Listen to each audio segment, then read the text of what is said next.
hello အားလုံးပဲမင်္ဂလာပါရှင်အရန်ကိုအမေများတယ်အမေသားမွားကြော်လေးပေါ့နော်ဘယ်လိုလေးလုပ်လဲဆိုတာကို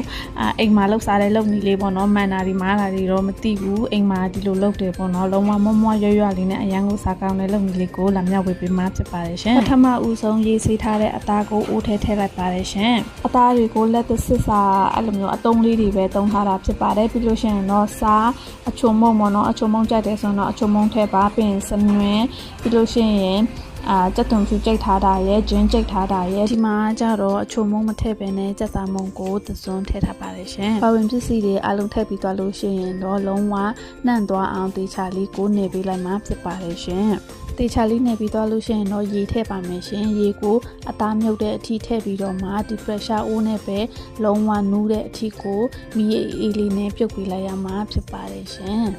အသားလေးတွေလည်းလုံးဝနူးဤသွားပြီးရေလည်းခန်းပြီးဆိုရင်တော့ဇွန်းလေးနဲ့ပဲပေါ့နော်အသားလေးတွေကိုအဲ့အိုးထဲမှာပဲခြေလိုက်မှာဖြစ်ပါတယ်ရေခန်းသွားတဲ့အထိကိုတည်ပေးလိုက်ရမှာဖြစ်ပါတယ်ရှင်ပြီးရင်တော့ကြော်လို့ရပါပြီအိုးကကြတော့တစ်နှစ်တစ်ခါလောက်ပဲတုံးတာဆိုတော့အရင်ကြီးမလှတော့ဘူးပေါ့နော်အိုးကိုလုံးဝပူသွားပြီးဆိုတဲ့အထိကိုအရင်ဆုံးတင်လိုက်ပါမယ်ပြီးလို့ရှိရင်စီထည့်မယ်အသားလေးကိုလည်းတစ်ခါတည်းထည့်ပြီးတော့မှ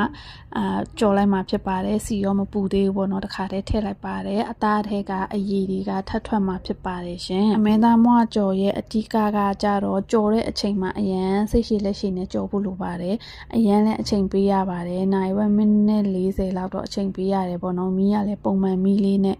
လက်တညောင်းကိုကြော်ရပါတယ်ရှင်အသားကလည်းလုံးဝနူးဤနေတာကိုပြုတ်ထားပြီးသားဆိုတော့မမွားမှာတော့မပူပါနဲ့မွားပါတယ်စိတ်ရှိလက်ရှိကျွတ်တဲ့အထီကိုကြော်ပါ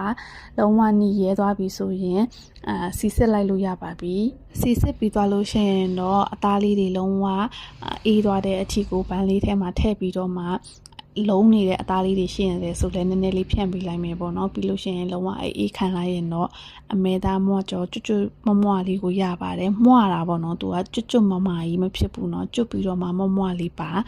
အဆက်စားမယ်ဆိုရင်တော့ငရုတ်တီအကျန်းဖတ်ကိုစီလင်းလေးနဲ့ကြော်လိုက်ပါတယ်ပြီးလို့ရှိရင်တော့ကြက်သွန်ဖြူလေးကိုထည့်လိုက်ပါတယ်ရှင်ဒီနေရာမှာကြက်သွန်ဖြူကိုကြက်သွန်ဖြူကြိတ်ထားတာထည့်ချင်လဲရတယ်ပေါ့နော်အိမ်မှာအမုံရှိလို့အမုံပဲထည့်လိုက်တာဖြစ်ပါတယ်ရှင်ငရုတ်တီကြော်ပြီးသွားလို့ရှိရင်တော့မီးလေးပိတ်ပြီးတော့မှအခုနကကြော်ထားတဲ့အမဲသားမွားကြော်လေးကိုထည့်ပြီးတော့မှတေချာနှံ့သွားအောင်ဝေပေးလိုက်ရင်တော့အမဲသားမွားကြော်ကိုမှအဆက်အရသာလေးရမှာဖြစ်ပါတယ်အမဲသားမွားကြော်လုံးနေမိထားတဲ့သူတွေအတွက်လိုက်လို့အဆင်ပြေမယ်လို့မျှော်လင့်ပါတယ်ရှင်အချိုကြော်ကို3ဘူးလောက်ဖယ်ထားလိုက်ပါတယ်ကလေးအတွက်ပါကြံတာကိုတော့အဆက်လေးလုပ်လိုက်ပါတယ်ရှင်